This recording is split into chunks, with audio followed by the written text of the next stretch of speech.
urumva turi bamwe mu ba rappers bo ku gihe cyacu muri generation yacu bari active cyane muri iki gihe.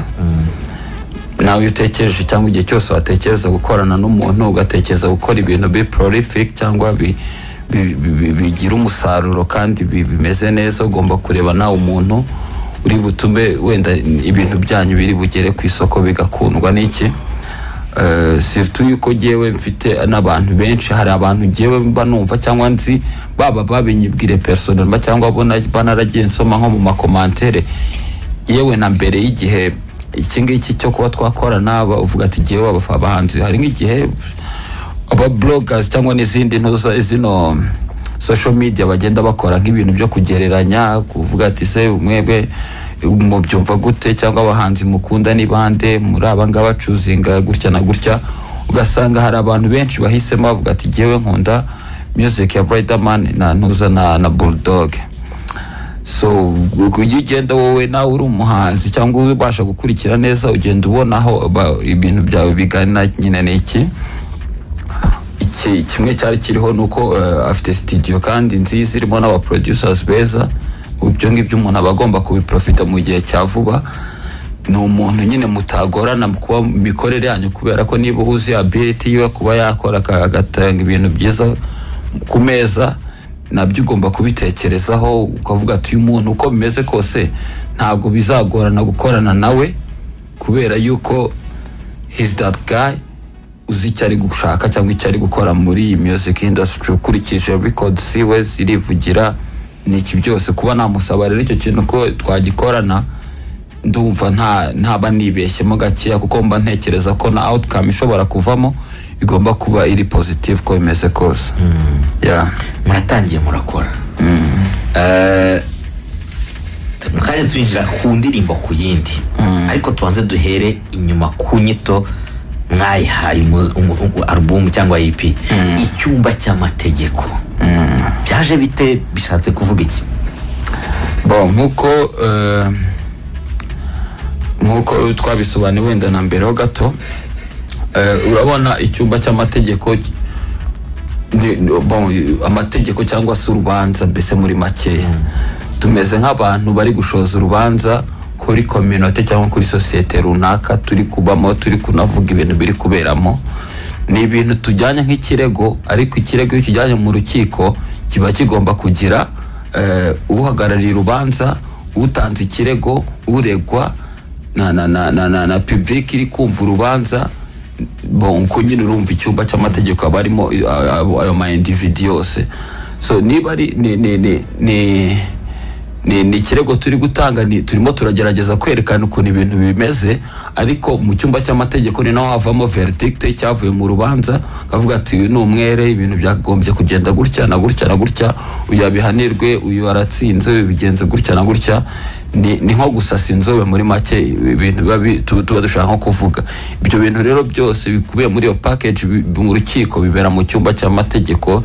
Ni nayo mvuga ibisanzwe iriho namwe muri abanyamakuru, iyo ndi kumva muvuga amakuru baba ngo mu cyumba cy'urubanza cya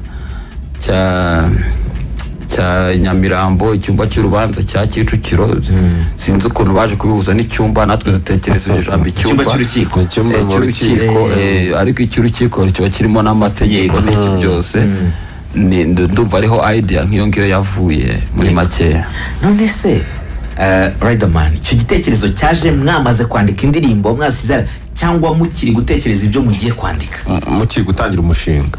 Oya, igitekerezo cyaje indirimbo zarangiye mu by'ukuri. Twamaze kuzirangiza turavuga tuti album noneho tuyite gute. Hari amazina menshi atandukanye tugeraho twemeza yuko tugiye kwita icyumba cy'amategeko. Ninduregwa, nindurega, ninduregerwa. Nkurikije context yabisobanuyemo. Mu kwandika indirimbo twavuze byinshi bitagenda mu isi. Dusa nkaho twabaye nk'abacamanza, dusa nk'abashinja isi y'ubwayo. Ngira ngo no mu ndirimbo yitwa Amategeko 10 tubivuga mu mfashe indeba kure nyerekeje mu isi mbona se kibi mu bantu. No ngo deja ikitagenda turi kukibona, turagishinja. Naho turagenda tugaragaza ibyo bibazo byose, ariko tunagaragaza n'ibisubizo hamwe na hamwe. Muri Nkunda Abapfu, Bakunda Abapfu, na nundi turi gushinja abo bantu bakunda abapfu. so turiho turashinja inyoko muntu, turiho turashinja isi yose muri rusange ku bitagenda ariko byagakwiye gukosoka. ndetse mwabaye abashinjacyaha. Twabaye nk'abashinjacyaha. Urumva isi tuba ariyo tugaragaza ibibazo byayo muri rusange. Buri muntu wese ashobora kwiyumva mu buryo bumwe cyangwa ubundi. Ngira ngo n'ababonye yenda cover ya album mba ndi hejuru nk'umucamanza, Buda ari umushinjacyaha. So nicyo cyumba twari turimo, ariko tugaragaza mu by'ukuri isi uko imeze, tugaragaza ibitagenda ariko tunagaragaza n'uruhande natwe duhagazemo. Yego. Aho umuntu yakwibaza ngo mujya kwandika izi ndirimbo zose uko ari 6, mwarabanje muravuga ngo okay, iyi si turi kuyireba tukabona hari bitagenda, reka bari byo twandikaho, cyangwa beat yajyagamo mu imirongo ikaza muza gushiduka bya bintu byahuye? Koko iyi topic ngira ngo nyine iyo CG murakora mwakoze iyi album yavuye he nyine? Ni mwisanze ari byo mwatangiranye, cyangwa mugani beat wumvaga beat mukavuga ngo iyi beat ijyanye wenda reka tuyishyiremo iyi mirongo? Navuga yuko byagiye biza uko twagiye twavansa. Ntabwo twatangiye tuvuga ngo tugiye gukora indirimbo zimeze gutya gusa, twari twaremenaje ko tugiye gukora hip hop gusa, nta afrobeat, nta zouk, nta n'undi muhanzi ugomba kuba kuri album twebwe twenyine, ariko tugiye gukora hip hop. So uko twavansaga navuga yuko habayeho ikintu cya chemistry. Akantu gatangaje kabayeho, hari uburyo tujya kwandika indirimbo yitwa amategeko 10, like hari ubwo nabaga ndi muri studio akajya mu kindi cyumba, cyangwa se nkaba ndi mu kindi cyumba wari muri studio, buri wese yabaga ari ahantu hatandukanye. So dutangiye indirimbo, hari beat yari ihari, Nox ahari, aguma muri studio, njya muri office yanjye ntangira kwandika. Mu gutangira kwandika twaje gusanga tugiye kuri recording, twaje gusanga muri twese twari recordinze ijambo amasinagogi mu buryo bumwe cyangwa ubundi, kandi nta numwe wavuganye n'undi. Uribaza icyo kintu? So uko twagiye twavansa muri projet, navuga yuko twagiye duhuza kurushaho, bigafata na album irushaho kugira shape mu buryo runaka, ariko atari twe twapanze ngo tugiye kuri recording iyi ngo neje tuza recording iyi ni. Ntabwo twagiye dupanga ngo tuvuge ngo tugiye gukora ibi ngibi 100% gutya na gutya, oya. Ubwo mwahereye ku ndirimbo muri coding bwa mbere Bordeaux? Twatangiriye ku ndirimbo yitwa hip hop. Ku munsi wa mbere niyo twatangiriyeho. Indi twakoze arya buriya niyihe kuri uwo munsi? Nkubona fo.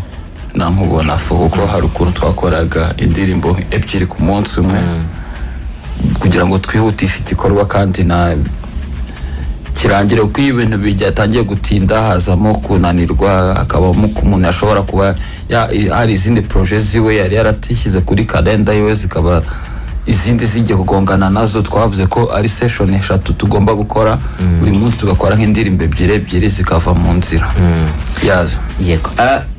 Igitekerezo kirumvikanye, ngira ngo abatwumva mwe mwumva izo ndirimbo tugiye no kuzibashyiraho imwe ku yindi, muraza kuyumva mwumve ya societe uko bayishyize mu rubanza, bagaragaza ibitagenda. Indirimbo ya mbere bahereyeho bayise hip hop, niyo bari kodinze bwa mbere, reka natwe bari twumva bwa mbere.